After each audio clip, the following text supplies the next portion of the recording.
வணக்கம், நான் உங்கள் விமலா பேசுகிறேன். இன்றைக்கி நம்ம பார்க்க போகிறது அல்பக்ராவில் உள்ள ஒரு மினி ஸூ இருக்குது.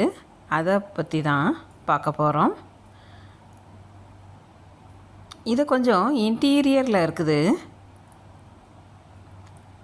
அதனால் கூகுள் மேப் போட்டு போய் பார்த்துக்கோங்க. போன உடனே என்ட்ரன்ஸில் 2 பக்கமும் ஆகாய தாமரைகள் இருக்குது. அப்புறம் அந்த சின்ன சின்ன பாண்டில் வண்ண வண்ண மீன்கள்லாம் நிறைய இருக்குது. கலர்ட் ஃபிஷ் நிறைய இருக்குது. மீன் தொட்டிகள் நிறைய வச்சுருக்காங்க. அதில் பெருசு சின்னது அப்படின்னு நிறைய மீன்கள் வளர்க்குறாங்க. இதுலேயும் மீன்கள் தான் இருக்குது. இதை பாருங்கள் எவ்வளோ குட்டி குட்டியாக இருக்குதுன்னு மீன்கள். நிறைய மீன்கள் இருக்குது. அப்புறம் இதில் பாருங்கள் அதை விட ரொம்ப சின்னதாக இருக்குது. அப்புறம் கேஜில் பறவைகள்லாம் நிறைய இருக்குது. குழந்தைகளெல்லாம் கூப்பிட்டு போனீங்கன்னா நல்லா என்ஜாய் பண்ணுவாங்க. இப்போ ரொம்ப வெயில் இருக்குது. அதனால் கொஞ்சம் நல்லா ஈவினிங் வாக்கில் போங்க. ஒரு 5 o'clock 6 o'clock மேலே போனீங்கன்னா நல்லாயிருக்கும். வெயிலில் போனீங்கன்னா ரொம்ப ஹியூமிடிட்டி. அதனால் குழந்தைகளை கூப்பிட்டு போகிறது ஜாக்கிரதையாக கூப்பிட்டு போங்க. அப்புறம் வாத்துக்கள், சின்ன இது வந்து கிரேட்டர் ஃப்ளாமிங்கோ.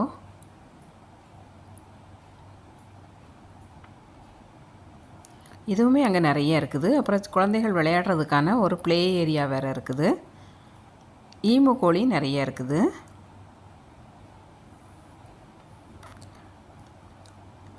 சின்ன பசங்கள்லாம் நல்லா என்ஜாய் பண்ணுவாங்க. இது வந்து அரேபியன் ஓரக்ஸு. இதுவுமே அங்கே நிறைய இருக்குது.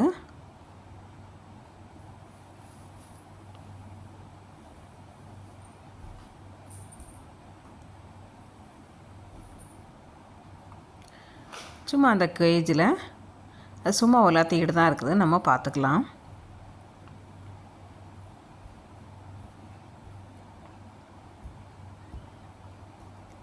அப்புறம் மெயினாக ஒரு ஒயிட் பீகாக் இருக்குது. நாங்கள் போகும்போது அது நல்லா தோகையெல்லாம் விரித்து ஆடிக்கிட்டு இருந்தது. ஒயிட் பீகாக் ஒரு 4-5 எண்ணம் இருக்குது. இது நார்மல் நம்ம பார்க்கக்கூடிய மயில்.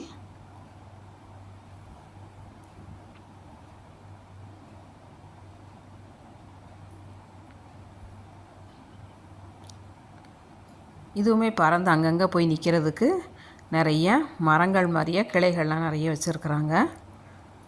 இது குதிரை நம்ம போகணும் அப்படின்னா குதிரை சவாரி கூட அங்கே வந்து உள்ளேயே பண்ணுறாங்க. குழந்தைங்கள் இருந்ததுன்னா நீங்கள் வந்து அவங்கக்கிட்ட கேட்டிங்க அப்படின்னா சும்மா கொஞ்சம் நேரத்துக்கு வாக் பண்ணுறதுக்கு அலோவ் பண்ணுறாங்க, குதிரை மேலே ஏறி உட்கார்றதுக்கு.